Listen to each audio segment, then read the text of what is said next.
Do some of your closest relationships feel a little more empty or hollow? Do you feel like you care more than they do? Asking them questions about themselves and not getting many questions in return?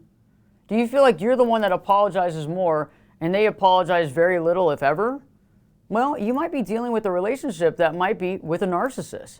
Somebody that's very narcissistic and self-centered or has lots of narcissistic tendencies. Let's dive deep into that today. One thing that resonates very clearly with me is that I feel like these relationships feel a little hollow. I feel as though the relationship doesn't feel very solid. And I feel like a lot of times I'm bringing a lot to the table and it doesn't feel like they're bringing that much to the table, if that makes sense. What I mean by hollow is I feel like a lot of times when you're talking with the narcissist or the narcissist is talking to you or at you, it almost feels like they're giving you a laundry list of things, they're telling you about things, but very rarely do they ask you about how you're doing. Very rarely are they really concerned with your health and well-being. And I find that interesting. That goes along with being in person, on the phone, on text. I find that that's something that is consistent across the board. And it feels kind of hollow because you can sit there and text out, hey, what's up? Good morning. How you doing? Are you feeling better? I remember you had a headache last night. Is that headache feeling better? Let me know. And usually you'll get a response back, hey, yep, headache gone. Okay, interesting. There was no real good morning. There was no how are you doing? Did you sleep well? None of that. And that's always interesting to me. And then sometimes you can get on a phone with somebody that's very narcissistic nature and they don't ask you questions, and a lot of times they talk the entire time. A lot of the time. And you might not even be able to get a word in edgewise, and when you do, when you're about to say something, I gotta go, I'm gonna have to talk to you later. Okay. And it can feel very hollow, is what I mean. It doesn't feel like it's two-way. It doesn't feel like one person's able to communicate how they feel and the other person's able to communicate how they feel. And they're both, asking and interacting and very interested. It feels sometimes like it's that one-way street where you're asking all the questions, you're super interested, and it just seems to not go back the other direction. It's almost like you have to be on your deathbed for somebody to even ask you how you're feeling. You have to have full-on COVID or whatever it is for somebody to even ask the question. And then when you tell them, they're like, I'll get over it, you'll be fine. It's that toxic positivity that comes next. You need to get your head out of your butt and start thinking more positively, because otherwise you're just going to be sick longer. You need to think more positively.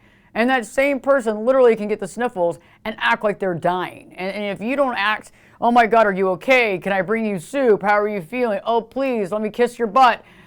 It's over because they're very unhappy with you because you're not considerate. So the thing is, it's interesting how it's not a two-way street. It seems very one-sided. And why does it feel that way? Because it is. I mean, it just is. We can give all the reasons to try to convince ourselves that they're just having a bad day, or they're just too busy to ask, or they have too much on their mind, or they're super stressed out about their relationship or their problems. But honestly, I mean, you're probably in the same boat, super stressed out about things, having issues in your life, but apparently you have time to ask them questions.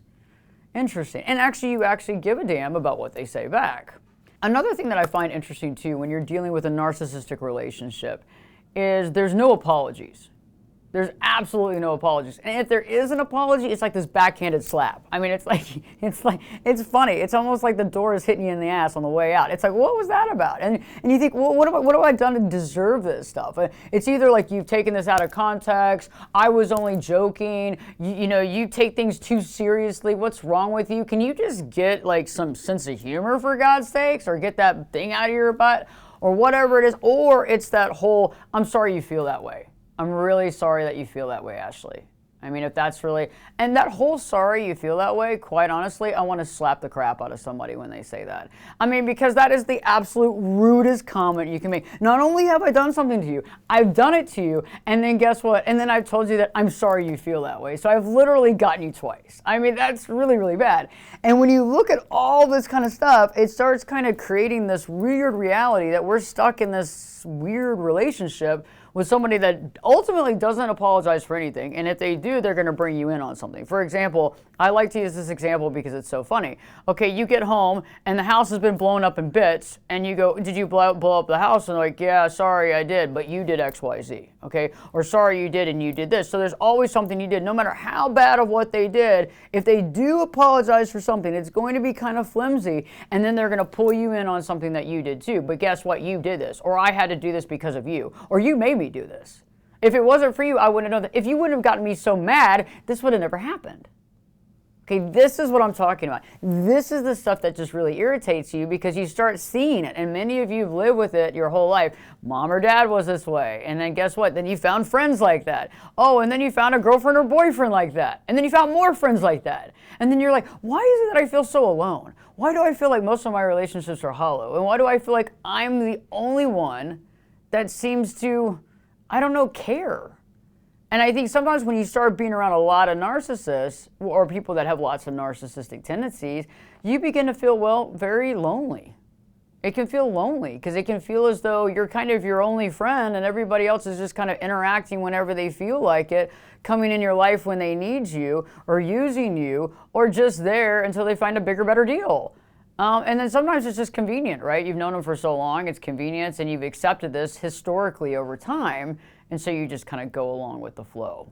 And so that's definitely a rant a little bit to some degree, but I also feel like this is something that's very important for us to understand. If you feel like you're in a hollow relationship like that, and you're feeling that some of these signs are there, you could be in a relationship with someone that has a lot of narcissistic tendencies.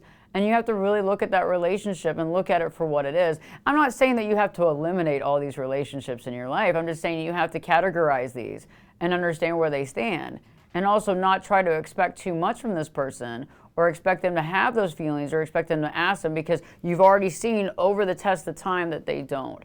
And so maybe beginning to make new friends, cultivate new relationships, and find people that actually care as much as you do. And that can maybe be hard in the beginning, and it can seem stressful. It's not like you have to eliminate these people, but begin to maybe find and cultivate some new relationships where you can start seeing what it feels like to have people that actually care about your feelings and emotions, and that you can also do the same back. By the way, if you haven't already subscribed to the YouTube channel, please do. I probably should have said this in the beginning of the video. Maybe I will. Maybe I'll do that in my next video. In the comment section below, let me know what are some of the other types of apologies that you've heard from someone with narcissistic tendencies in your life. I've only named a couple of kinds, but maybe you've experienced a different type of apology, and usually they are not real apologies, right? But I'd love to hear that in the comment section below. Also, don't forget you can join the channel and you can get more content. And in the meantime, don't forget to live your true life.